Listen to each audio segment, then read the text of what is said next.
Vamos a continuar con el capítulo 16 del Bhagavad Gita. Es un capítulo importante, aunque no es muy extenso, pero desde el punto de vista de la psicología, desde el punto de vista de la ordenación de la sociedad humana, desde el punto de vista sociológico también.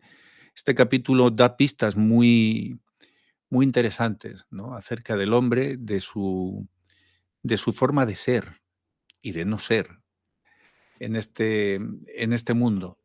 El capítulo 16, como os decía, es un texto profundo y nos va a ofrecer una visión clara sobre la naturaleza dual de las cualidades humanas. Y esta naturaleza dual de las cualidades humanas las va a dividir en dos aspectos: en Daivi, que significa divino, y Asuri, que significa demoníaco.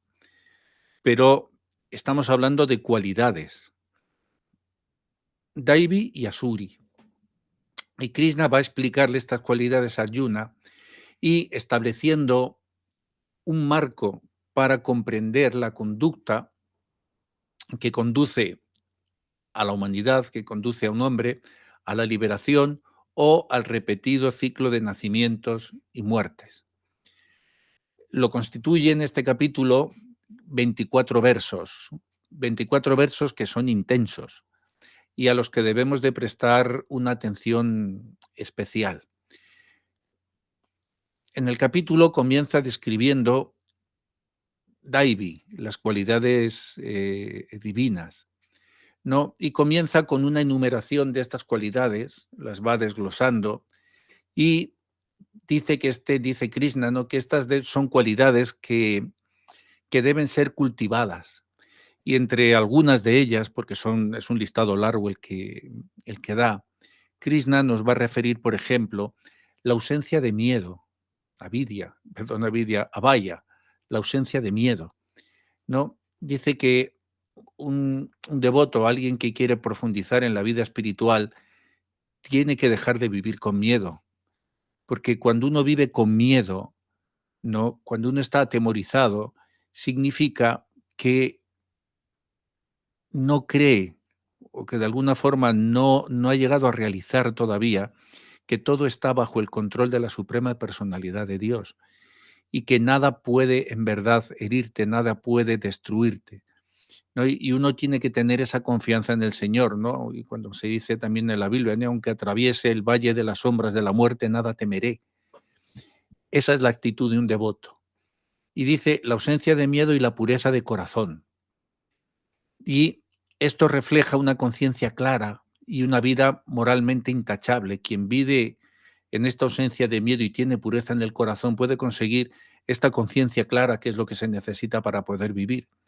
La valentía es otra cualidad esencial que Krishna también resalta, y no solo se refiere, y entended esto bien, no solo se está refiriendo a actos heroicos en situaciones de peligro, sino a la valentía misma diaria, a la valentía cotidiana que se necesita para enfrentar desafíos, para resistir tentaciones que se nos presentan a lo largo de nuestra existencia y, por sobre todo, para mantenerse firme en tus principios, para mantenernos firmes en nuestros principios espirituales, incluso, y esto es muy importante, incluso cuando el mundo pueda estar en contra, aunque todo lo que te rodee pueda parecer inauspicioso, ¿no?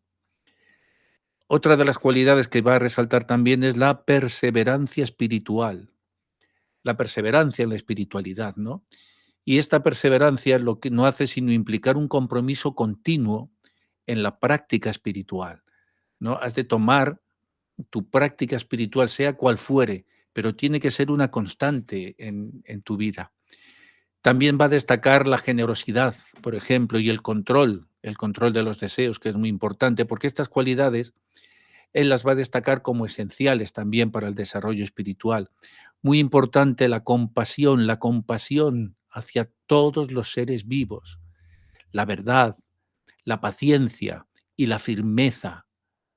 Estas tres también muy resaltadas, la verdad, la paciencia y la firmeza junto con la compasión hacia todos los seres vivos, porque son fundamentales para poder cultivar la bondad y la fortaleza interna. Si no hay compasión hacia todos los seres vivos, no puede haber fortaleza interna y no vas a poder cultivar ningún, eh, ninguna bondad en tu vida. Y hay una que es muy poderosa, que él también destaca, que es el perdón, el perdón. Y el perdón destaca poderosamente entre las virtudes presentadas en este capítulo. Y este no es solo un simple acto de clemencia hacia otro, tenéis que entender esto muy bien, que el perdón no es un simple acto de clemencia, ¿no? A veces hasta quizá displicente, ¿no? Con cierta displicencia, te perdono. No, no se trata de un acto de clemencia hacia el otro, sino un proceso podríamos decir profundo. Es un proceso profundo de liberación interna. Eso es lo que es el perdón. Al perdonar, escuchad esto bien, al perdonar, no solo liberamos a la otra persona de la deuda de una ofensa, sino que, y lo que es más importante, también liberamos nuestras propias almas de las pesadas cadenas del rencor y del resentimiento que nos están atenazando. El acto de perdonar demuestra una fe y demuestra una fuerza interna que supera cualquier debilidad temporal que podamos sentir. A través del perdón, cualquier debilidad temporal que puedas sentir es soslayada. Es una afirmación de nuestra propia divinidad. Séneca, un filósofo estoico, nacido aquí en Hispania, nos dijo, una de sus frases, dijo, la vida es muy corta, la vida es muy corta, y no hay tiempo para el rencor y las peleas, mis amigos. Él dijo así, la vida es muy corta y no hay tiempo para el rencor y las peleas, mis amigos, no perdéis tiempo. El verdadero sabio cuando ve que empieza el rencor, la pelea, el chucuchucuchú, el este, el otro, lo que hace es que se retira. Tal y como una tortuga se repliega en su caparazón, se retira, ahí lo deja, ahí lo deja. Que sigan, que sigan los pájaros con sus trinos. Uno no se entretiene en eso. Y lo importante aquí, mirad, es entender que Krishna, en su infinita sabiduría, como suprema personalidad de Dios que se revela en el texto, nos está recordando que todo lo que es bueno para el mundo, todo lo que es bueno para el mundo lo es a los ojos de Dios, que no hay separación entre lo divino y lo humano cuando actuamos con rectitud y con amor hacia todos los seres vivientes. Y eso incluye a los animales, a los vegetales, a todas las entidades vivientes. Y esta lista de cualidades que va a dar Krishna es, en esencia, podríamos decir, o constituye una brújula emocional, una brújula moral que nos puede orientar hacia la divinidad y nos va a recordar que cada virtud cultivada y cada acto de bondad nos acercan un paso más a la suprema personalidad de Dios.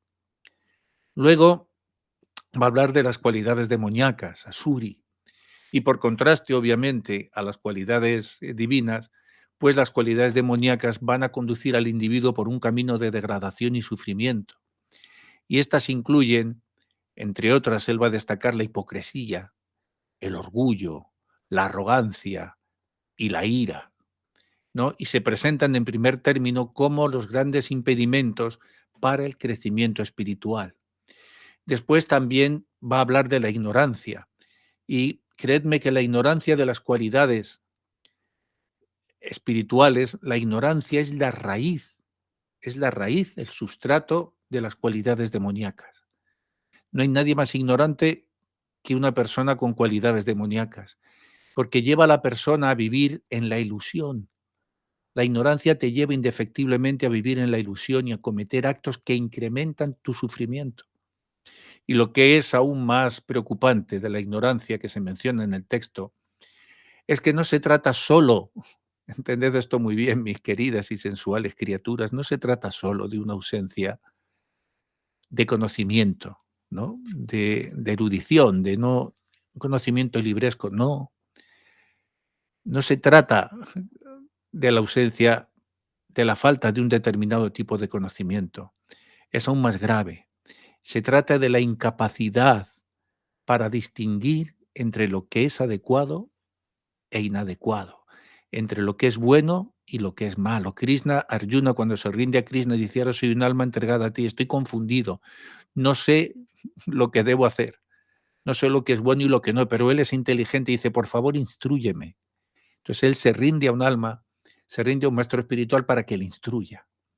Esta falta de discernimiento, acompañada de una peligrosa negativa a reconocer una autoridad superior o un código moral, pues va a llevar a acciones que son caprichosas y que van a causar un daño tremendo a uno mismo y a otros. Y esta ignorancia es lo que lleva a pegar codazos y a querer ocupar el puesto, a querer ser tan reconocido como, y a querer ocupar por simples logros materiales, ocupar posiciones espirituales.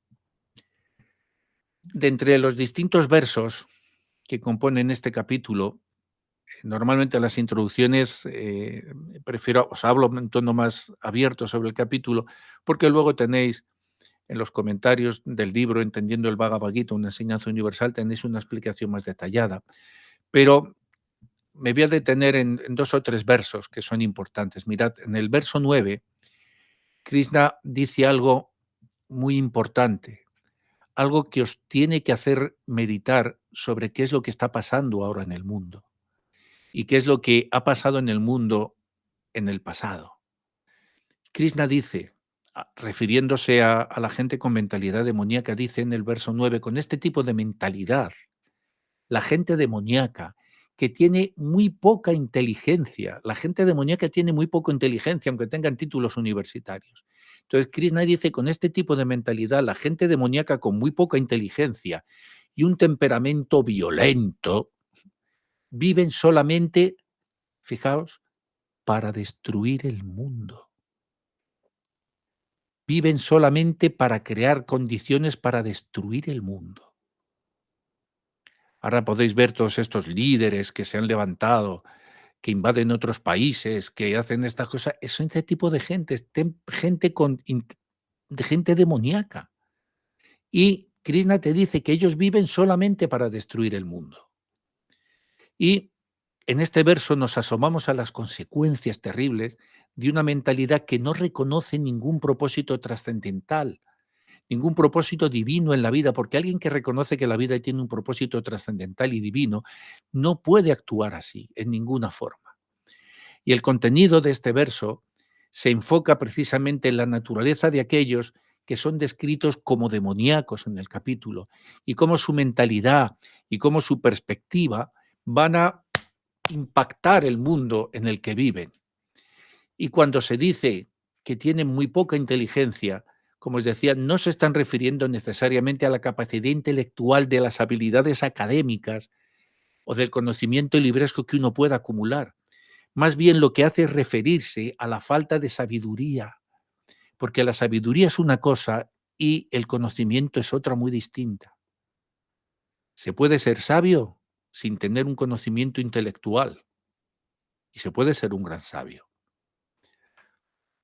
Estas personas que describe aquí Krishna no pueden ver más allá de la superficie de la existencia y por lo tanto, como no reconocen ningún propósito o significado más profundo en la vida, actúan así guiados por ese temperamento violento que indica que en ello ya existe una disposición que es agresiva y destructiva. Y en lugar de buscar construir, unir, mejorar, estas personas lo que buscan siempre es destruir, dividir o degradar. Destruir, dividir o degradar. Y todo el que ves que crea división y que crea degradación en los grupos, que se mete y empieza a crear división o degradación, ya sabes a qué le huele el aliento, qué es lo que se le está asomando. Todo el mundo lleva sus demonios dentro. Y el verdadero desafío de un maestro espiritual es que tiene que pelear no solamente con sus demonios, el predicador tiene que pelear con sus demonios y con los demonios de todos los demás. La declaración final de, de que viven para destruir el mundo es muy potente. y sugiere que no solo actúan por impulsos egoístas, sino que su objetivo principal es causar daño y destrucción. Y esto podría ser, y es de hecho, una expresión de su rechazo interno al orden divino y una forma de rebelarse contra cualquier estructura o norma que sientan que los limita. Yo estoy por encima de todo, puedo hacer lo que me plazca, incluso destruirlo. Y ahora vamos a entrar en un subapartado que os quiero narrar, que os quiero explicar. Mirad, y es la mentalidad en el ámbito religioso, la mentalidad demoníaca en el ámbito religioso. La advertencia que os estaba haciendo antes, cuando estábamos hablando informalmente antes del inicio de la clase, sobre la mentalidad demoníaca en el ámbito religioso, es particularmente relevante. A menudo, a menudo, individuos o grupos dentro de contextos religiosos pueden ostentar una fachada de piedad o espiritualidad, mientras que sus acciones y motivaciones subyacentes están guiadas por deseos profundamente egoístas, poder, control o incluso violencia. Y este comportamiento no solo contradice principios espirituales fundamentales que por otra parte promueven en su esencia la mayoría de las tradiciones religiosas, sino que también tienen consecuencias profundamente destructivas, tanto para los individuos involucrados como para la sociedad en general. Y ahora mismo estamos viendo este tipo de demonios infiltrados en guerras religiosas, lo que está pasando en Gaza, lo que está pasando en Ucrania. Este tipo ha invadido con las bendiciones del patriarca de la Iglesia rusa y cree que está salvando y lo está haciendo en nombre de Cristo también. O sea, es increíble. La falta de discernimiento espiritual. Cuando Krishna habla de sabiduría o discernimiento espiritual, cuando se está enfocando en esto, él se está refiriendo a la incapacidad de distinguir entre lo que es verdaderamente beneficioso y lo que es perjudicial para el crecimiento espiritual y para el bienestar general. Y precisamente esta falta de discernimiento, puede llevar a justificaciones erróneas de acciones que son inherentemente dañinas y profundamente destructivas bajo la pretensión de fines religiosos o espirituales. Le pegan una capa de barniz. La verdadera sabiduría espiritual, mirad, lo que hace es implicar o implica reconocer la unidad y la sacralidad de toda vida y promueve la compasión, promueve la tolerancia y el amor desinteresado. La superación de la mentalidad demoníaca. El Bhagavad Gita El Bhagavad Gita, a través de sus enseñanzas, durante todo el texto, está ofreciendo un sendero, un camino para superar estas tendencias, ¿no? Y esto implica el desarrollo de cualidades divinas, como la comprensión profunda, la compasión, las que ya hemos mencionado, la humildad, la paciencia y especialmente el discernimiento espiritual. A través de la práctica de estas cualidades, un individuo puede trascender las limitaciones egoístas y reconocer su conexión intrínseca con lo divino. Por lo tanto, este versículo el versículo 9, ¿no?, del Bhagavad Gita, lo que te está haciendo es invitar a una introspección profunda, a que profundices sobre cómo nuestras acciones, nuestras motivaciones y el nivel de entendimiento espiritual que tenemos no solo están afectando tu propio desarrollo, sino que también están afectando al mundo que nos rodea.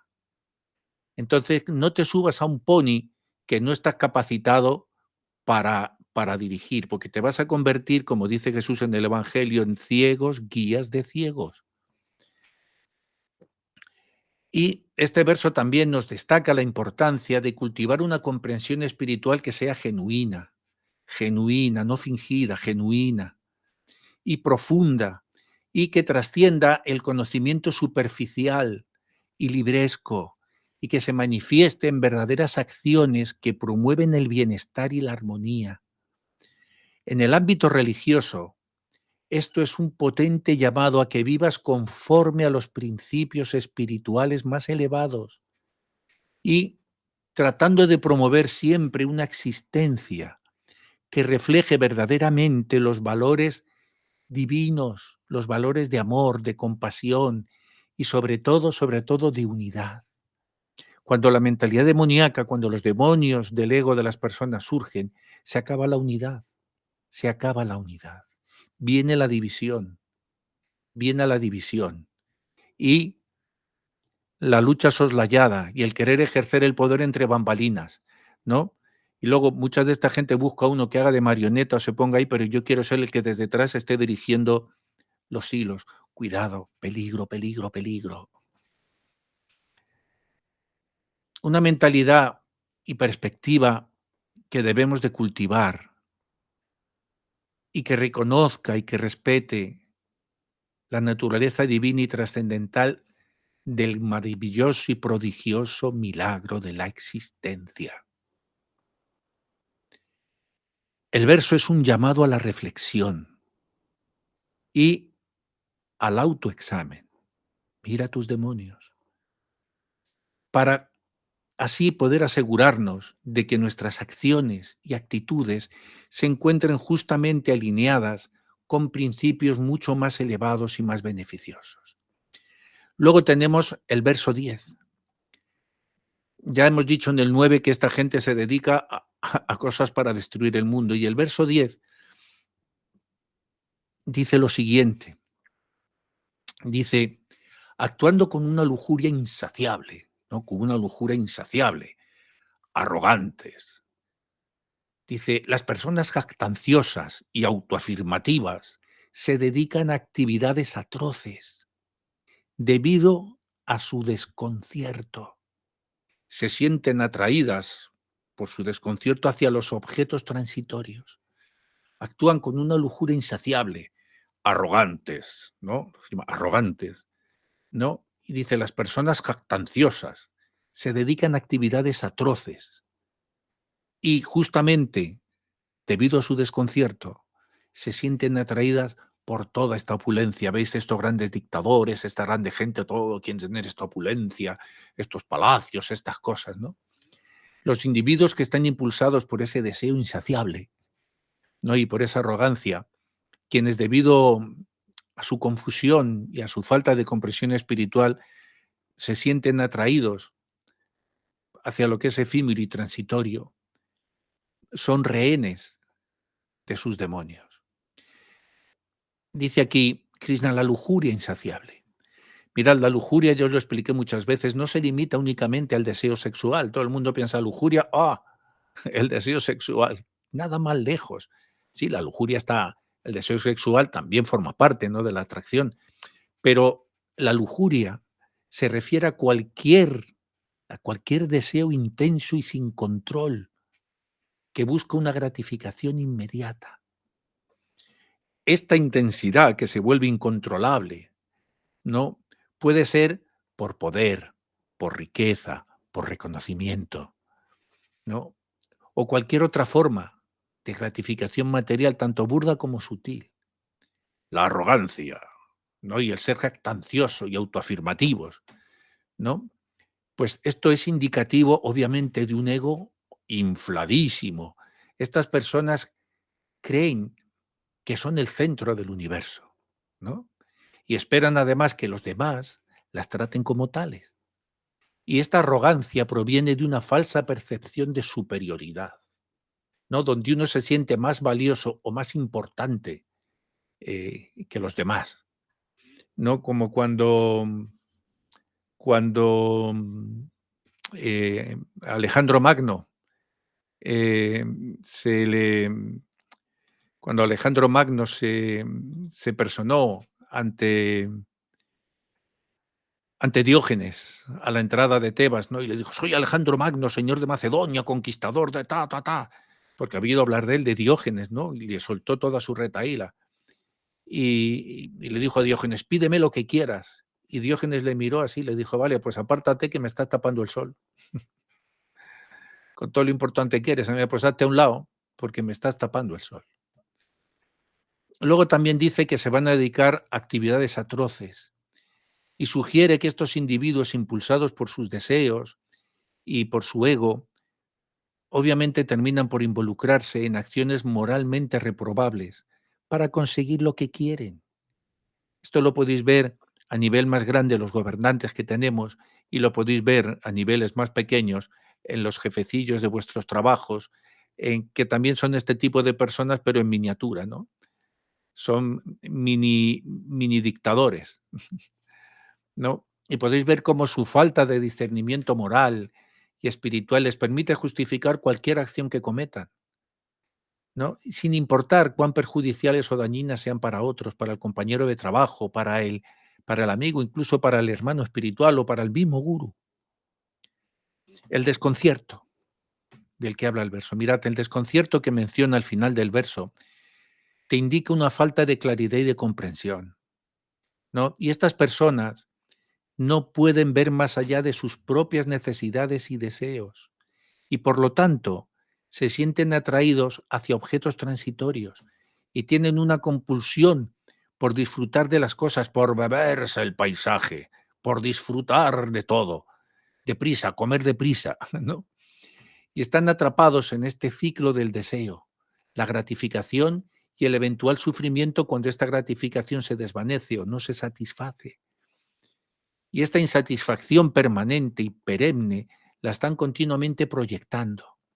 Así que todo este verso es una advertencia muy seria sobre los peligros del deseo desenfrenado y la arrogancia, ¿no? Y nos indica la importancia de desarrollar discernimiento y comprensión espiritual. ¿Para qué? Pues justamente para no ser atraído por las tentaciones y trampas del mundo material.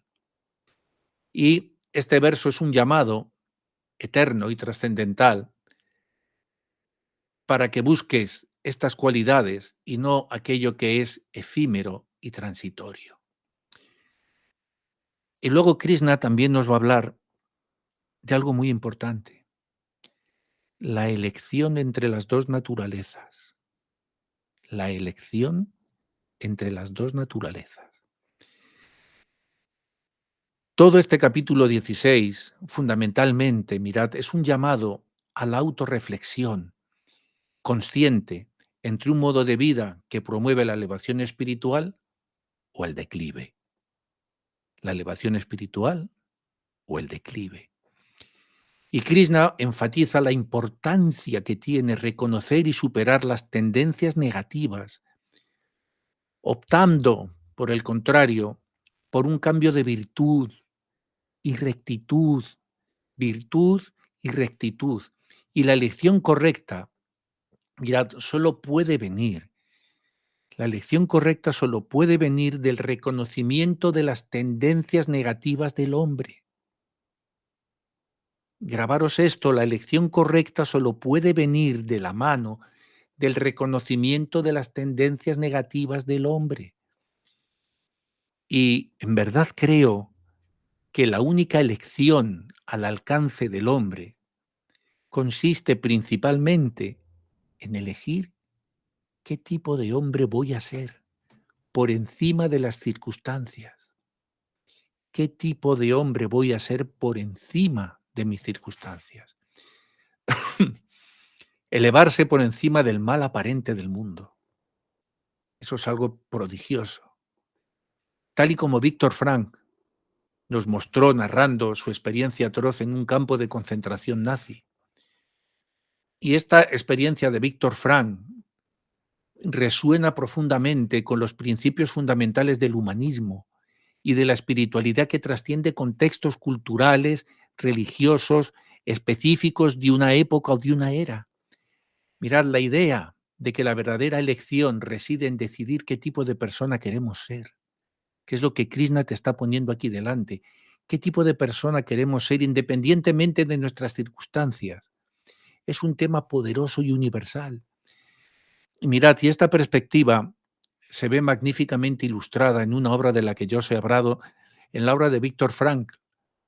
Se llama El hombre en busca de sentido, donde él narra su experiencia en los campos de concentración nazis y cómo encontró, fijaros algo que hermoso, cómo encontró la libertad personal y el propósito incluso en las circunstancias más desesperadas y deshumanizantes. Vamos a profundizar en esto un poco, porque os va a ayudar en la vida. Elección y libertad interior. Víctor Frank propone que aunque nuestras circunstancias externas puedan estar fuera de nuestro control, siempre tenemos la libertad de elegir nuestra actitud frente a estas circunstancias. Y esta libertad de elegir nuestra actitud es la esencia de lo que significa ser humano. Y es justamente la última fuente de nuestro poder personal. La última fuente de nuestro poder personal descansa en esto. A través de su teoría de la logoterapia que después desarrolló, Frank sugiere después que el significado se puede encontrar en todas las formas, incluso en el sufrimiento, y que nuestra principal motivación de la vida consiste en encontrar ese significado, que es lo que hace en el Bhagavad Gita. Krishna te está intentando enseñar esto y justamente Arjuna está en esta circunstancia, en un sufrimiento personal. Y la principal motivación que Krishna le pone a Arjuna delante es que encuentre el significado, que encuentre ese significado. La superación del mal.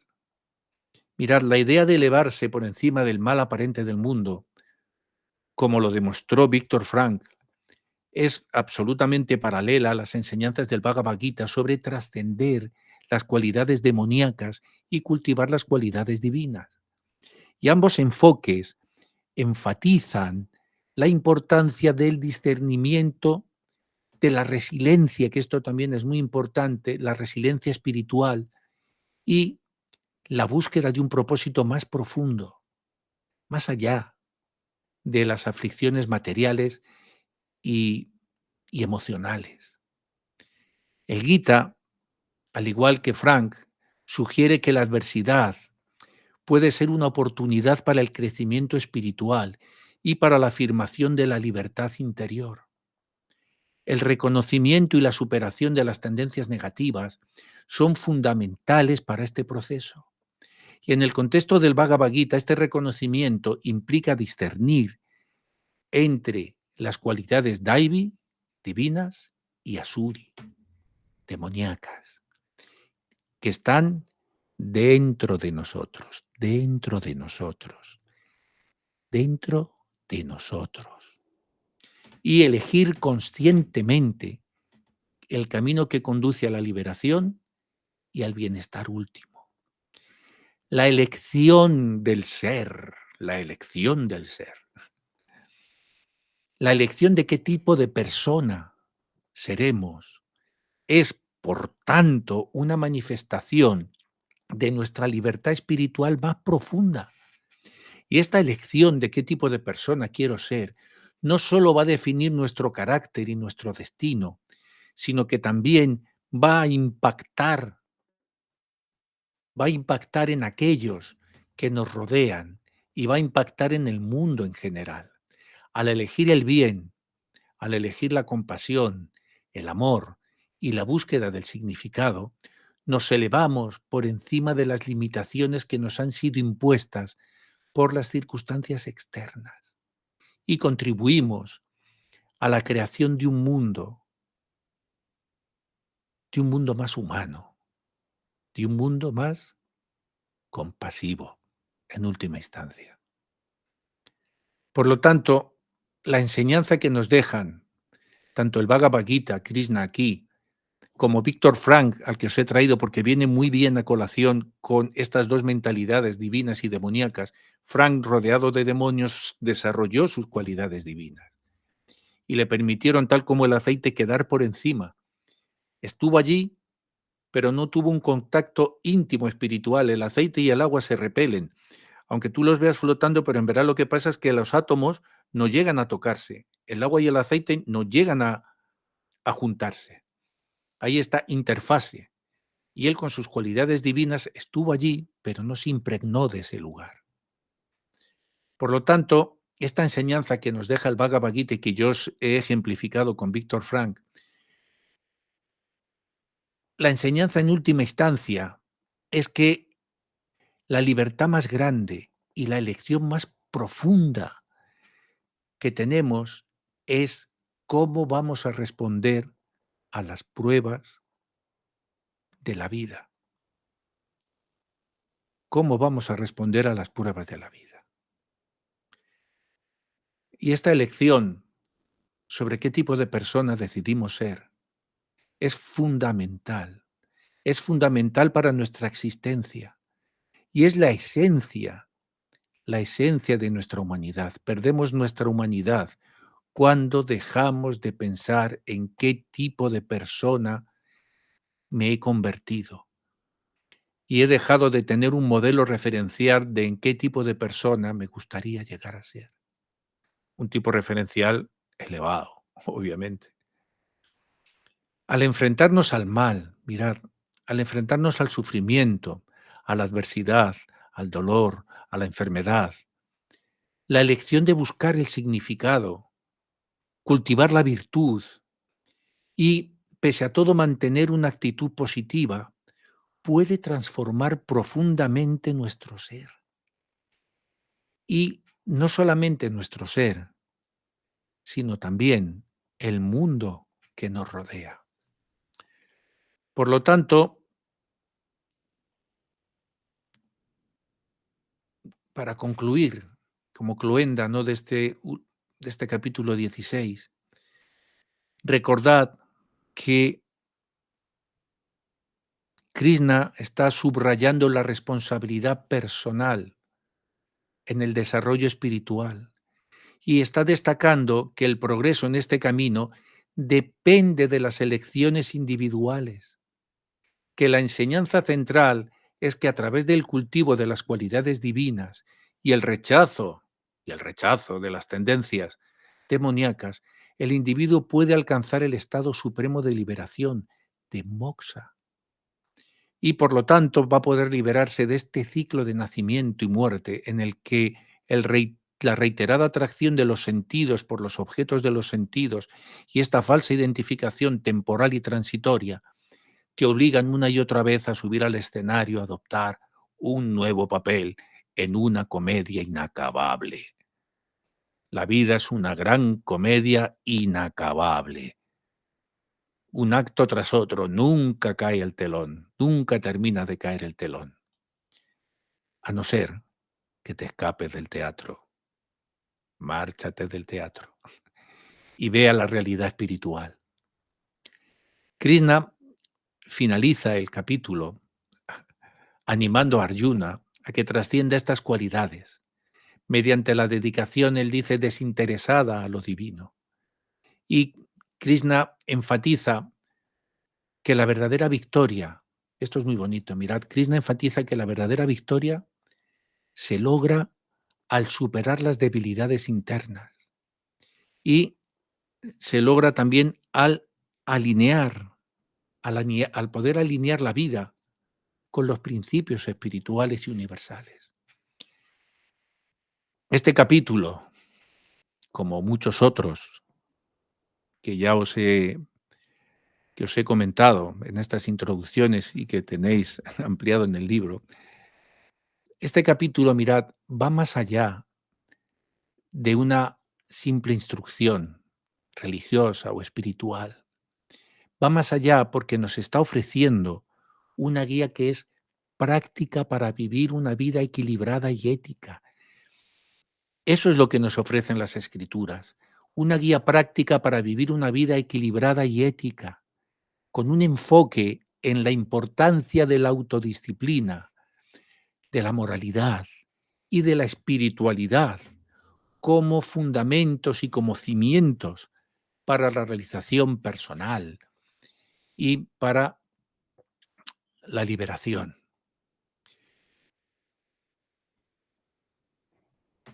Esto sería, a grosso modo, todo lo que este capítulo 15 nos está ofreciendo.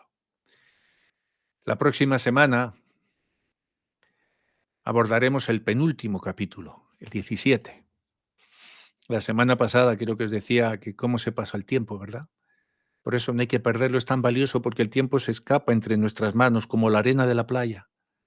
Uno coge un puñado de arena fina de esta arena del desierto, la aprietas en el puño y no te das cuenta cómo, y por su carga electrostática es tan fina que se te escurre, se te va entre las manos, como el viento entre tus dedos, lo sientes, está ahí, pero no lo puedes atrapar.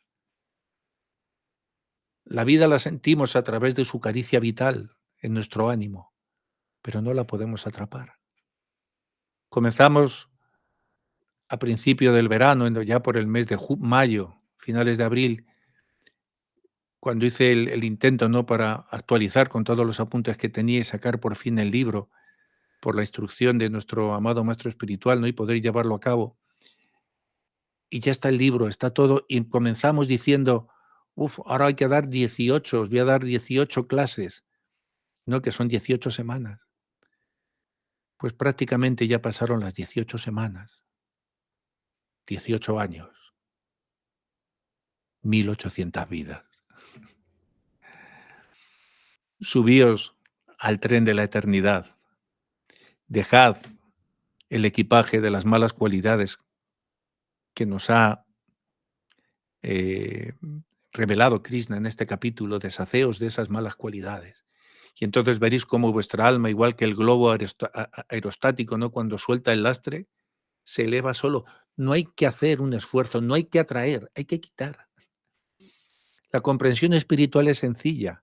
Quita lo malo de tu vida y lo bueno del ser ya te va a elevar hacia las altas esferas de la espiritualidad, te va a llevar a Dios. No es difícil, se requiere voluntad. Pregúntate si la tienes.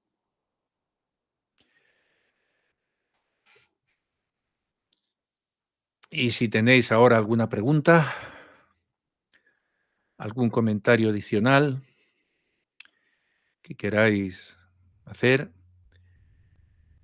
si no siempre a través del chat de WhatsApp me lo podéis dejar o aquí en los comentarios. Pero bueno, creo que la explicación es amplia, ha sido concisa y si uno se atiende, si uno se atiene a ella, si uno se atiene a la guía fidedigna del Bhagavad Gita expresada en el verbo del Señor y luego en los comentarios, en los significados, que están en bondad, uno tiene una guía ya firme para poder transitar por la vida. No es que a uno lo dejaron desamparado en un universo vacío, sin justificación, ¿no?, así como Nietzsche se quejaba, ¿no?, de que el hombre estaba en una especie de orfandad cósmica, ¿no?, abandonado a su suerte en un universo sin sentido. Todo tiene sentido en la vida. Víctor Frank lo demostró, el hombre en busca de sentido. Así que yo espero que durante esta semana encontréis un poquito más de sentido a vuestra vida gracias a estos encuentros que tenemos aquí, y gracias a todos los devotos y a todas las devotas que tenéis la gentileza de soportarme, especialmente a Gopi, que me aguanta más de lo que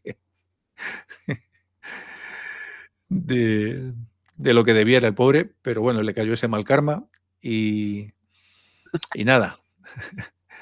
Dejamos aquí la grabación y nos vemos la próxima semana.